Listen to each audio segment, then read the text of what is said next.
Bonjour à vous, chers choisis de Jésus, j'espère que vous allez bien. Et oui, on continue encore sur le thème de la prière. Cette semaine, on change de catégorie dans la prière, on tombe dans le choix de ma prière, dans les choix de prière qui nous est proposé. Fait qu'on va aller voir ça. Là. On ne parle pas de prière spécifique là, comme le chapelet ou etc., là, mais les catégories, là, les types qu'ils nous disent. Cette semaine, puis pour la période qu'on va parler des choix de prière, je ne ferai pas de récapitulatif. Je vais en refaire un après, parce que l'autre section, on va tomber dans le combat de la prière. Hein? Quand on va prier, on est toujours en combat. Donc, on va parler de ça dans 3 semaines, je crois. Parce que là, je pense que celui-là, là, il est long, vous allez voir. Fait que... Puis il y en a beaucoup à dire. C'est énorme, la prière. On pourrait rester là-dessus des années tellement qu'il en parle. Puis sans compter qu'on pourrait parler de notre attitude vraiment, là, qu'on pourrait rentrer dans plein de détails. Mais ça, il y a beaucoup de gens qui en parlent. Hein, comme je l'ai choisi, il y en a d'autres qui vous en parlent. Anicia, Kevin, Léandre, etc., etc. Fait que moi, je vais à une autre catégorie. Et encore une fois, je voulais vous dire... qu'on commence aussi, pour ceux qui le désirent, les enseignements sur les sacrements, que j'appelle les lives de Dieu, pour moi. On commence demain. Il y a toujours de la place pour ceux qui désirent s'inscrire. Il n'y a pas de problème. C'est ça que je vais vous dire. Fait qu'on va commencer. Je vais dire un petit bonjour à tout le monde. Là. Bonjour Chantal, bonjour Rose, bonjour Lisa. Assunmana, bonjour, c'est un beau nom, ça. Rama, bonjour. Benjamin, oui, bonjour à tous. Bon, fait qu'on va aller voir, on va commencer un petit peu avec ça, si on veut passer au travers de tout ça. Le choix de la prière que je vais prendre. Ça nous dit que ce que je choisis ne donnera pas le même résultat. Et oui, ce que je choisis ne donne pas le même résultat. Même si on peut dire que tout revient au même, mais il y a quand même des petites différences quand on commence à vraiment pénétrer en profondeur avec Dieu, avant d'être capable de tout lâcher prise, avant d'être capable d'y en arriver. Il y a des différences. On en a vu plusieurs déjà, mais là, on va rentrer dans chaque catégorie. Mais je trouvais ça cute, hein? C'est comme la petite fille qui choisit la crème glacée, hein? Ça va donner une petite saveur différente. Fait que, nous aussi, ça donne ça, une petite saveur. Fait que, dans la Bible, qu'est-ce que ça nous dit? Okay? Ça nous dit que la parole de Dieu nous dit de faire connaître nos besoins à Dieu par des prières et des supplications. Dans Éphésiens. En effet, il existe différentes sortes de prières, nous dit dans la Bible. Il faut donc connaître les types de prières et savoir les utiliser en fonction de chaque situation. La Bible nous dit encore, « Or, nous ne savons pas ce qu'il convient de demander à Dieu. » Voilà pourquoi l'Esprit Saint nous aide dans notre faiblesse. Et oui. Même si on ne réussit pas, ce n'est pas de la performance. Là, hein? On n'est pas en mode performance, on est en mode cœur, tout le temps. Il faut toujours penser à ça. On l'a vu déjà, c'est le cœur. On descend dans notre cœur, c'est le lieu de la rencontre. Même si on ne fait pas exactement ce qu'il faut, ce n'est pas grave, mais c'est le fun de connaître puis de pouvoir les utiliser. Puis quand les utiliser. Fait qu'on s'en va dans les différentes sortes de prières. J'en ai retenu 12. Okay? Il y en a plus que ça, mais c'est les plus courants, puis c'est les plus utilisés, on peut dire, grosso modo. C'est qu'on va commencer, on ne les verra pas les 12 en passant. Okay? On ne verra pas les 12 aujourd'hui, là, on n'aurait pas le temps parce que ça nous prendrait toute l'après-midi. Okay? C'est pour ça que je l'ai divisé en 3 semaines. Comme ça, on va commencer les premières, l'action de grâce, la louange, etc. Après, on va tomber dans adoration, humiliation, supplication, un autre. Ça, c'est des grosses. Et puis l'intercession, et ainsi de suite. Fait qu'aujourd'hui, on fait entre autres l'action de grâce. On va aller voir qu'est-ce que ça nous dit. L'action de grâce. Ça nous dit dans la Bible, hein, rendez grâce à Dieu en toutes choses. C'est la première. C'est pas la première pour rien. Elle a vraiment une importance particulière, cette prière-là. Vraiment une importance particulière. Et je vais vous faire remarquer que si vous avez lu les livres des choisis de Jésus, et je vous le recommande si vous ne l'avez pas fait, mais si vous les avez lus, vous allez voir que Léandre commence tout le temps par une action de grâce. On va aller voir ça. La Bible nous demande de faire toutes nos prières avec action de grâce. Tous. C'est pas une, pas une, c'est ça. Tous, sans exception. Ils nous disent, en effet, l'action de grâce est comme l'enveloppe dans laquelle on doit glisser toutes nos demandes à Dieu. Elle permet à Dieu, écoutez ça là, elle permet à Dieu de multiplier ce que nous avons et de nous ajouter de nouvelles bénédictions. Fait que l'action de grâce augmente ma prière, augmente qu'est-ce que je vais recevoir. On en a vu des choses qui augmentaient nos prières, hein, déjà. Chez les choisis, dans le volume 1, numéro 30, ça dit « Tu n'as pas à t'inquiéter de rien, j'ai tout préparé et je m'occupe de tout. Demeure dans l'action de grâce et la jubilation en me voyant agir. » C'est important. C'est le plus important.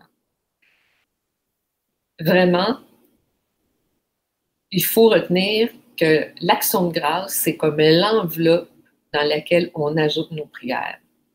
Oui. N'importe quelle, mais peu importe qu'est-ce qu'on va faire, c'est on commence par l'action de grâce. Merci mon Dieu, je te loue, je te rends grâce pour tous tes bienfaits. Hein? En passant, Esprit Saint, je te demande de venir nous aider. Je n'ai pas fait la prière au commencement. Il faut bien que j'enseigne sur la prière. Je te demande de venir nous aider, de venir éclairer chaque personne qui va écouter le live. On a besoin de toi, on a besoin de tes conseils, on a besoin de tes lumières. Merci, mon Dieu, de nous l'envoyer. Amen. La louange. La louange, la louange nous aide à fixer notre regard sur les bienfaits de Dieu et les fait éclater. C'est pour ça que la louange est très puissante. Hein? La louange me fait voir la petite action de Dieu et je focus sur ça. Et en focusant sur ça, je la nomme et je loue Dieu. Je peux même en rendre grâce à ce moment-là. Et ça lui donne une force exceptionnelle. C'est que ça dit. La louange fixe notre regard sur les bienfaits de Dieu et les fait éclater.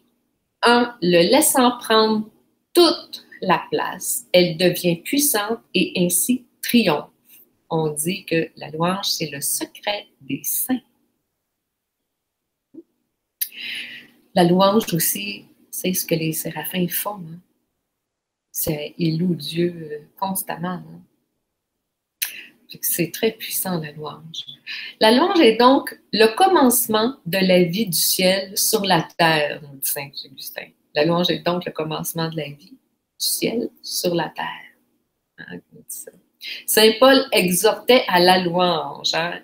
Récitez entre vous des psaumes, des hymnes et des cantiques inspirés. Chantez, célébrez le Seigneur de tout votre cœur. On voit ça. Chez les choisis, dans le volume 1, 13, on nous dit « Demeurez dans votre chambre intérieure, comme vous le demande ma très sainte mère. Devenez des êtres de prière, de louange, d'action de grâce et surtout d'amour. » Ceux-là là, sont excessivement forts. Sont très, très, très, très, très forts. Vous savez que c'est les séraphins qui font les louanges. Est-ce que vous savez que quand il y a eu la division dans les anges, okay, il n'y a aucun séraphin qui est parti du côté de Satan. Aucun. Parce que eux, ils voient l'action de Dieu. Fait qu'ils ne pouvaient pas s'en aller. Fait qu'il n'y en a aucun qui est parti. C'est le fun, hein, savoir ça? Un petit à côté. La prière d'autorité ou de combat. On s'en sert ensemble souvent de cette prière-là. La prière d'autorité ou de combat, OK? On dit que dans ce type de prière, il s'agit d'exercer son autorité en Christ contre le monde des ténèbres tel que le Christ lui-même l'a fait lorsqu'il était sur la terre, dit la Bible, dans Luc. Les chrétiens sont souvent devant des blocages qui résultent du monde des ténèbres. Oui, ça peut arriver, ça. Ça nous arrive peut-être plus souvent qu'on pense. Et souvent, ça vaut la peine de prier pour qu'on ait moins d'influence, qu'on soit moins tenté. Fait qu'on peut prier avec autorité.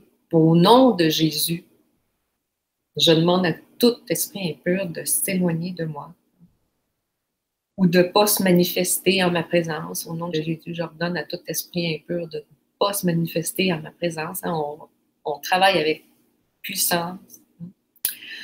Ça dit dans Éphésiens, « Enfin, puisque votre énergie dans le Seigneur est dans la vigueur de sa force, revêtez l'équipement de combat donné par Dieu afin de pouvoir tenir contre les manœuvres du diable. » C'est que c'est important. C'est elle qui nous aide dans notre quotidien aussi.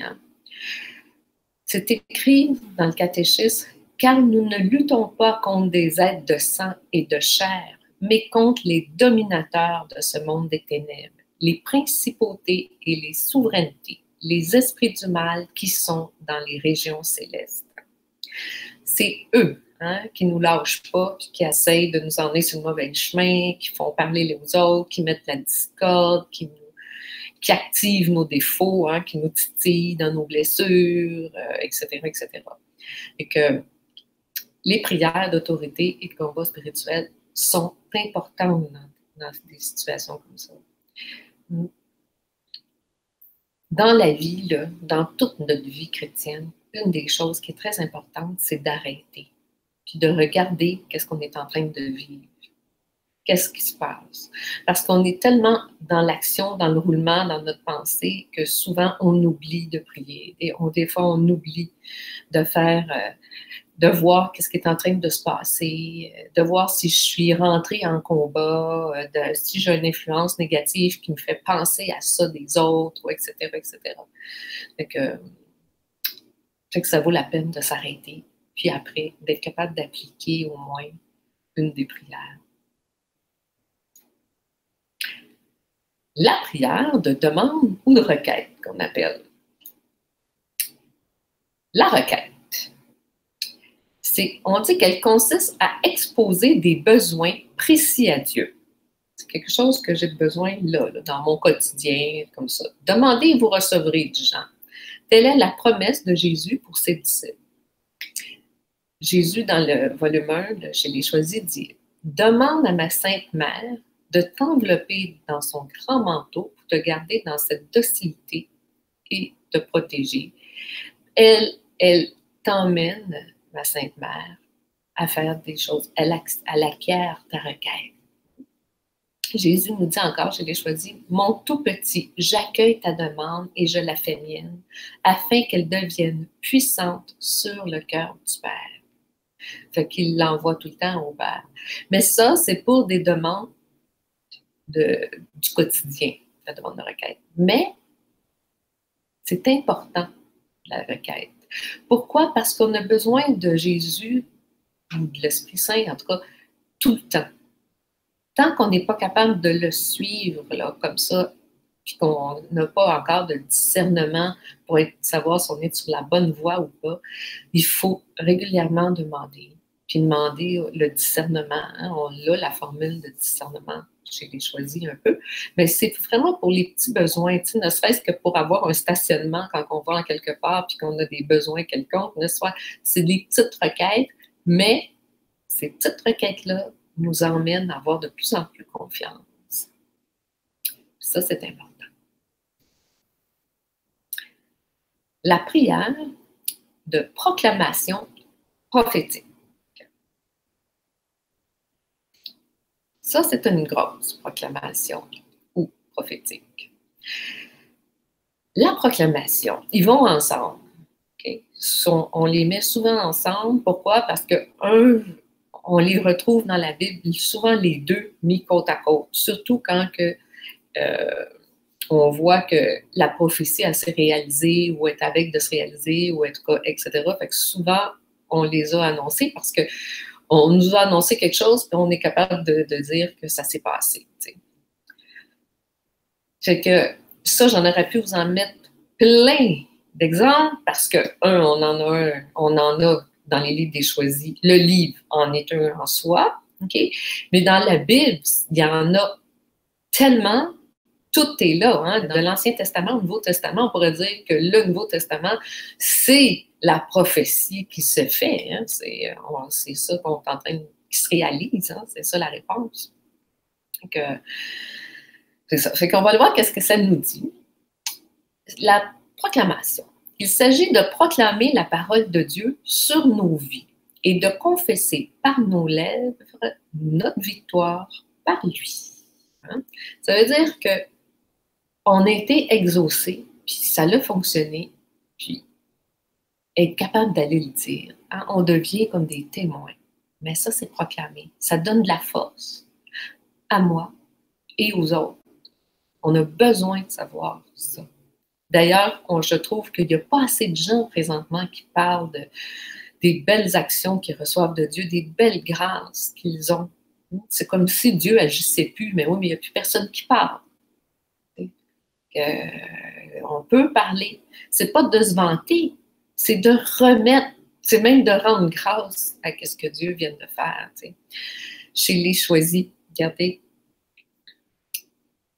je vais vous raconter celle-là, OK? Léon, il la raconte assez souvent dans les lives ou même dans ses volumes, OK? Lucie, il en fait une grande proclamation. Il raconte souvent l'histoire qu'il avait été invité par 3 reprises par un groupe de prière qui était assez loin d'ici de Sherbrooke. C'était à 150 km. Et on lui disait, viens te joindre à nous, etc., là-bas, on fait une journée de prière. Écoutez, Léon, c'est un homme d'affaires. Je ne sais pas combien d'employés, disons pas loin d'une centaine. Et il disait tout le temps, je n'ai pas le temps d'aller passer une journée de prière à 150 km de chez moi, OK, avec tout le travail que j'ai. Il dit, quand j'arrive le matin, déjà, j'ai une pile de dossiers, des téléphones, des rendez-vous. Puis en plus, la journée qu'il lui proposait, c'était la journée où il réglait tous ses problèmes, où il réglait tous ses dossiers. T'sais. Et il dit haut et fort, le Seigneur, si tu veux vraiment que j'aille là, hein, il raconte ça, arrange-toi parce que, regarde, ça serait même impossible pour moi d'y aller. Bien, imaginez-vous donc, il nous dit dans ça qu'il est arrivé à un moment donné où il n'y avait plus rien. Il n'y avait plus de dossier, tout était réglé. Il s'est retrouvé avec cette journée-là libre, puis il est allé. Fait qu'il proclame. Hein, il est en train de dire comment Dieu a agi dans sa vie. Puis il le dit souvent, hein, c'est ça. Hein, c'est un beau témoin, Léon, de toutes les belles grâces qu'il a reçues. Fait que c'en est ça, de la proclamation. Ça fait du bien, hein? Ben vous aussi, faites ça pour les autres. Ça fait du bien. Hein? Prophétie. Ça, c'est important de comprendre c'est quoi la prophétie et les prières de prophétie. Parce que présentement, on entend toutes sortes de choses qui se passent dans le monde. Fait que c'est important que ce soit clair et qu'est-ce que ça veut dire. Fait qu'on dit que la prière de prophétie est l'acte de prononcer des paroles données par l'Esprit de Dieu pour le bien de la ou des personnes. Elle sert, écoutez ça, là, elle sert à avertir, orienter et non à se réaliser.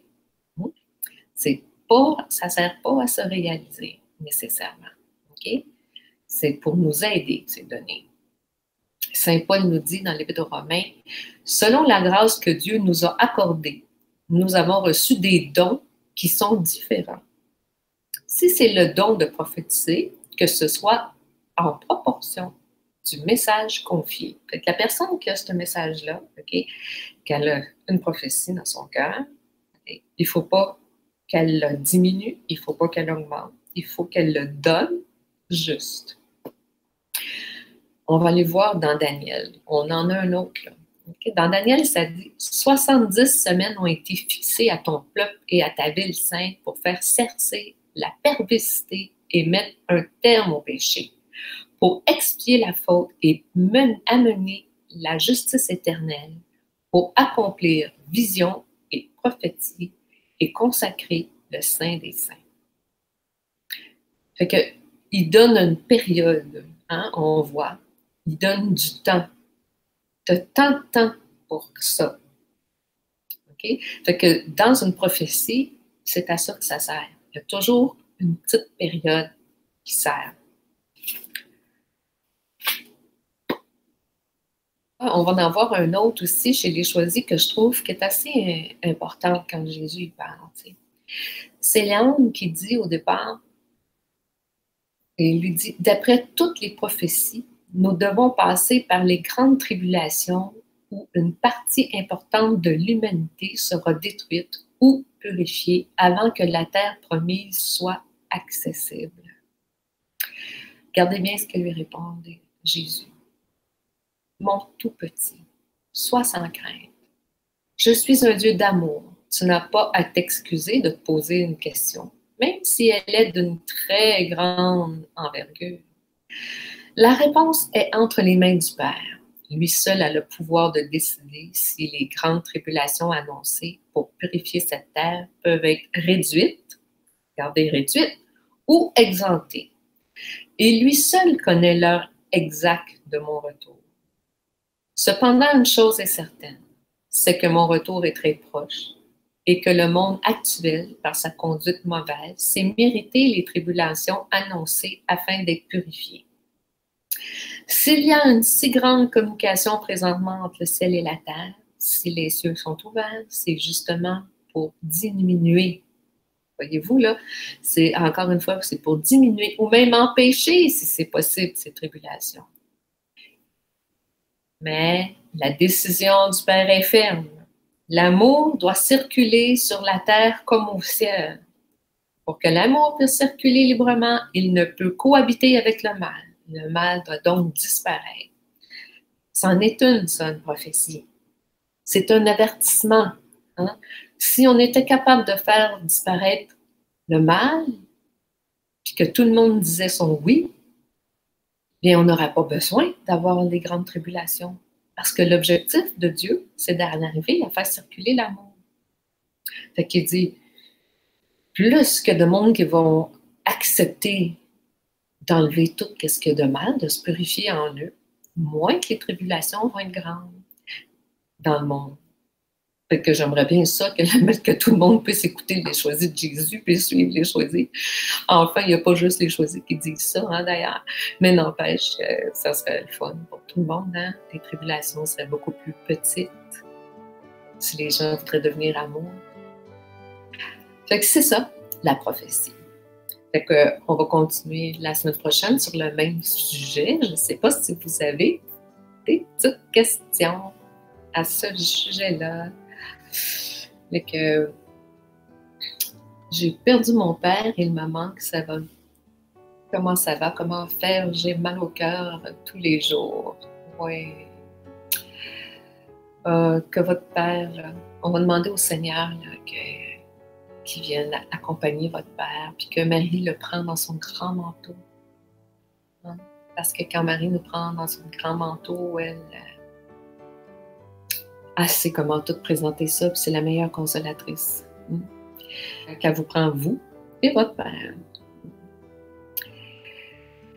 Et oui, Lucia dit, c'est très beau, puis il y a encore beaucoup de choses à apprendre. Écoutez, quand on parle de Dieu, on parle de quelque chose d'infini.